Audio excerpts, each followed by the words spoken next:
નવસારીમાં દીપડાઓએ આતંક મચાવ્યો છે। એક બાદ એક દીપડાઓના હુમલાઓના અહેવાલો સામે આવી રહ્યા છે, જેના કારણે લોકોમાં ફફડાટ છે। હવે શેરડીની કાપણી શરૂ થઈ ગઈ છે અને તેના કારણે દીપડાઓ ખેડૂતો પર હુમલા પણ કરી રહ્યા છે, જેના કારણે હવે ખેડૂતોને ખેતરમાં ડર લાગી રહ્યો છે। ત્યારે જુઓ નવસારીમાં કેવી છે દીપડાની દહેશત।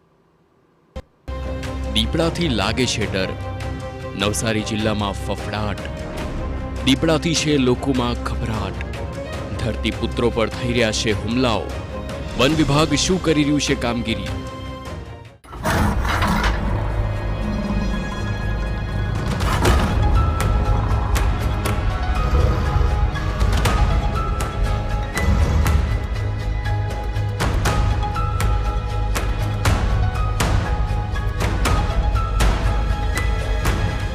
હાલ દક્ષિણ ગુજરાતમાં શેરડીની કાપણીની શરૂઆત થઈ ગઈ છે।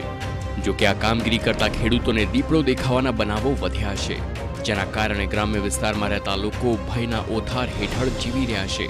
છેલ્લા કેટલાય સમયથી ખેડૂતો અને દીપડાઓ સામસામે આવી જાય છે। મોટા ભાગના કિસ્સામાં દીપડા ખેડૂત પર હુમલા પણ કરે છે। નવસારીમાં ખૌફનો પર્યાય બની રહ્યો છે દીપડો। નવસારી જિલ્લા સહિત સમગ્ર દક્ષિણ ગુજરાતમાં દીપડાઓના આટાફેરા અને હુમલાથી ફફડાટ ફેલાયો છે। જિલ્લામાં શેરડી અને બાગાયતી પાકનું મોટા પ્રમાણમાં વાવેતર થાય છે, જેના કારણે નવસારીમાં સતત દીપડાઓનો વસવાટ વધી રહ્યો છે। હાલમાં શેરડીની કાપણીની સિઝન હોવાથી નવસારીના પૂર્વ પટ્ટીના ગામડાઓ, રહેણાંક વિસ્તારમાં દીપડાના આટાફેરા વધી રહ્યા છે। સોસાયટી અને ઘરની બહાર લગાવવામાં આવેલા સીસીટીવી કેમેરામાં આ દીપડાઓ કેદ થઈ રહ્યા છે। ગત મહિનામાં દીપડાએ નવસારીના ચીખલીના સાદકપુરમાં એક યુવતી પર હુમલો કરી તેનો જીવ લીધો હતો, જ્યારે વાંસદા તાલુકામાં પણ 2 બાળકી તેમજ એક યુવાનને ઘાયલ કર્યા હતા। દીપડાઓ ગામડાઓ અને ખેતરમાં દિવસે પણ જોવા મળી જતા ગ્રામજનોમાં ભયનો માહોલ છે। મજૂરો ખેતરમાં જતા પણ ડરી રહ્યા છે। રાત્રે પાણી છોડવા જવાનું પણ ખેડૂતો ટાળી રહ્યા છે। દીપડાને તો બહુ બીક લાગે, કારણ કે દિવસના બી નીકળી આવે, ગમે ત્યાં જ નીકળી આવે। 2-3 છે, મોટા છે, નાના બચ્ચા બી છે હાથે, એવું છે। એટલે વન વિભાગે પાંજરું મૂકેલું છે, પણ અંદર શિકાર કંઈ મૂકે તો ખાવા માટે તો કંઈ અંદર પડે એવું છે શક્યતા। 2-3 વર્ષોથી દીપડાઓ ફરતા રહે છે અને ખેતરમાં મજૂરો જતા હોય તો એકલા જતા હોય તો એમને બીકનો ભય રહે છે એટલે લોકો સાથે બધા મળીને સાથે ખેતરે જાય છે અને એ માટે વન વિભાગને ઘણીવાર ફરિયાદ બી કરી, એ લોકો પાંજરા બી મૂક્યા છે, છતાં બી એ લોકો આવતા જ રહે છે અને અત્યારે બી ચાલુ જ છે।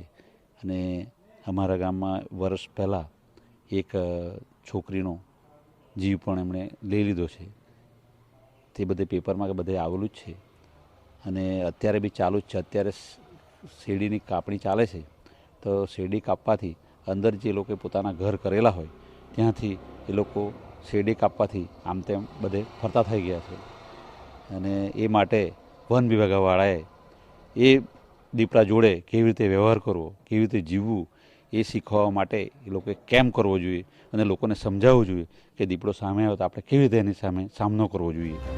નવસારી જિલ્લામાં વન વિભાગ 3 તાલુકાઓમાં કાર્યરત છે, જેમાં Supa range, Gandevi range, Chikhli range અને વાંસદામાં પૂર્વ અને પશ્ચિમ રેન્જ હેઠળ દીપડાને પકડવા માટેની કાર્યવાહી થતી હોય છે।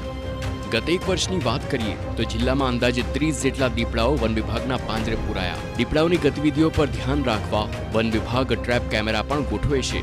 સાથે જ પકડાયેલા દીપડાની પૂંછડીમાં ઇલેક્ટ્રોનિક ચિપ લગાવવામાં આવે છે। ગામડાઓમાં દીપડાના આટાફેરાની માહિતી મળતા જ વન વિભાગ દ્વારા સ્થળની તપાસ કરી સર્વે કર્યા બાદ પાંજરા ગોઠવવામાં આવે છે।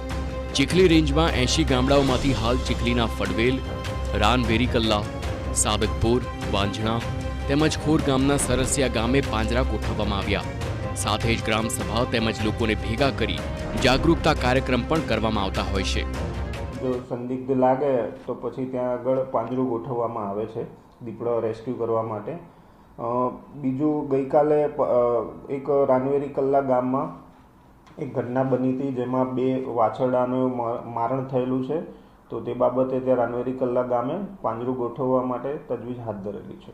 દીપડા વધી ગયા એવું તો ન કહી શકાય ચોક્કસપણે, પરંતુ એવું છે કે અત્યારે ગામમાં લોકોમાં જાગૃતિ વધી છે દરેક ગામોમાં સીસીટીવી કેમેરા ઇન્સ્ટોલ કરવામાં આવેલા છે. દરેક ઘરોમાં પણ મોટાભાગે સીસીટીવી કેમેરા ઇન્સ્ટોલ કરવામાં આવેલા છે. એટલે સીસીટીવીમાં નજરે પડે છે દીપડા, એટલે અત્યારે લોકો આપણને ફરિયાદ અહીંયા આપણને કરે છે કે ભાઈ અમારા ગામમાં દીપડો દેખાયો છે. એ જે એની રેગ્યુલર મુવમેન્ટ છે એ પ્રમાણે જ એનો વ્યવહાર દીપડાનો ચાલુ જ છે. દીપડો દેખાય એટલે એને પાંજરું મૂકીને પકડવો એવું જરૂરી નથી. દીપડો એકચ્યુઅલી ખેડૂતોનો મિત્ર જ છે. એ માણસ ઉપર કોઈ દિવસ એટેક કરતો નથી. દીપડો જનરલી કેવું હોય છે કે પોતાની આઈસાઇટ જેટલું હોય એટલા જ પ્રાણી ઉપર એ હુમલો કરે છે. માણસ એનો શિકાર છે જ નહીં. પરંતુ દીપડાને અત્યારે આપણે એટલું ધ્યાન રાખવું જોઈએ કે ઘરની બહાર જો તમારી પાસે લાઇટની સુવિધા હોય તો લાઇટ ચાલુ રાખો. નાના બાળકોને એકલામાં ન મોકલો વાડી વિસ્તારમાં કે ખેતરમાં. દક્ષિણ ગુજરાતમાં દીપડાઓની વધતી સંખ્યા હવે લોકો માટે મુશ્કેલ સમાન બની રહી છે. દક્ષિણ ગુજરાતમાં રાજ્યના 25% દીપડાઓ છે. દીપડાઓ શેરડીના મોટા ખેતરોમાં પોતાના ઘર બનાવે છે અને હવે જ્યારે શેરડીની કાપણી ચાલી રહી છે ત્યારે દીપડાઓ અન્ય વિસ્તારમાં જઈ રહ્યા છે અને જેના કારણે ખેડૂતો અને દીપડાઓ આમને સામને આવી જાય છે. નવસારીથી નિલેશ ગામિત સાથે બ્યુરો રિપોર્ટ TV9.